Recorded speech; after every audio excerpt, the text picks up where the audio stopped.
He's our St. Patrick too. That's the cry from a leading member of the Ulster Protestant community on the eve of St. Patrick's Day, and he's encouraging other Protestants to join in with him in celebrating St. Patrick's life.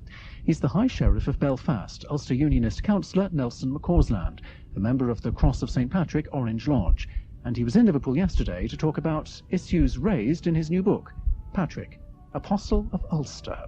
One has to remember that it was Patrick who brought the Christian message to Ulster in the very first place. The Christian message had reached other parts of Ireland at an earlier period, and it was Patrick particularly who brought the Christian gospel to Ulster. So as an Ulsterman and as an Ulster Protestant, I'm particularly interested in his ministry. You feel that perhaps Protestants today, because of the Catholic tradition, don't appreciate what St. Patrick has done?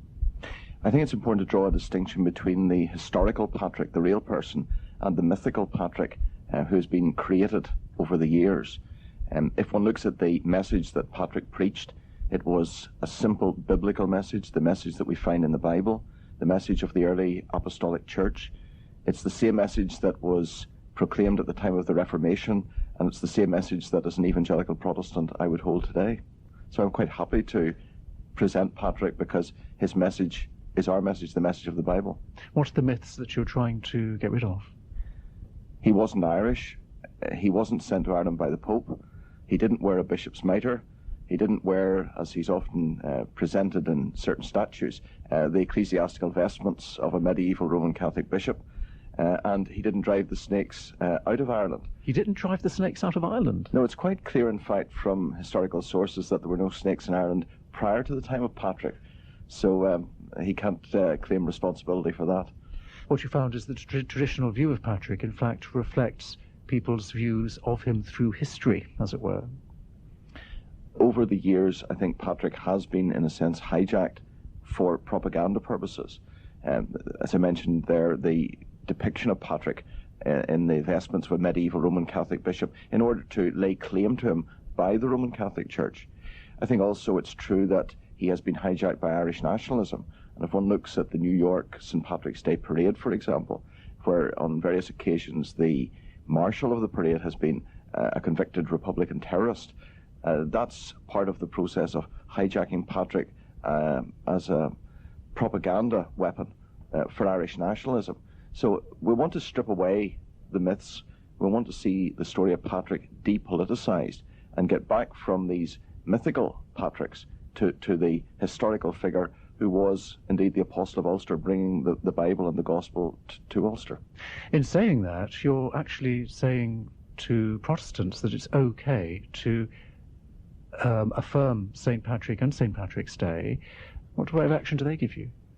There is a growing acceptance of Patrick within the Protestant community. Indeed, if one goes back to 1932, which was the 1500th anniversary of the traditional date of Patrick's arrival in Ulster, you find then that the Ulster Unionist Party and the Church of Ireland and the various elements within the Protestant community had major celebrations of Patrick's life. And it's only in more recent years that the memory of Patrick has been pushed into the background in the Protestant community. We want to reverse that trend and bring it back to the forefront, because this indeed is the individual who brought us the Christian gospel. Just as there is a danger of one particular group hijacking Patrick, maybe for their purposes, in your view, is there a danger that you also be reading into his life your particular values and approaches, because Patrick was living at a time well before, well, almost a millennium before the Reformation itself took effect?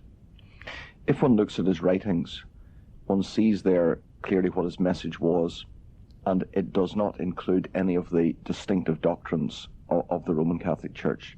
There's no mention of the papacy, there's no mention of the Mass or prayers for the dead or whatever. His message was a simple biblical message. But in terms of hijacking Patrick and so on, I think it's important that we should reject questions about ownership and demanding an exclusive approach to Patrick. Let's ascertain what the facts were, present the historical Patrick, and if people want to identify with that man, with that memory, want to celebrate that, commemorate that, I'm quite happy for that to be the case.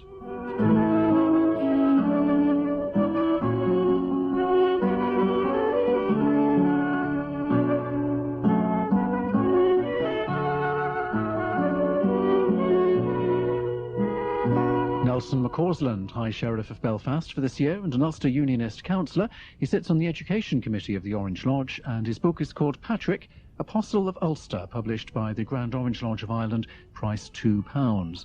You may well have a view about that. Let us know. Daybreak, BBC Radio Merseyside, Liverpool L1, 3BP. That's Daybreak, BBC Radio Merseyside, Liverpool L1, 3BP.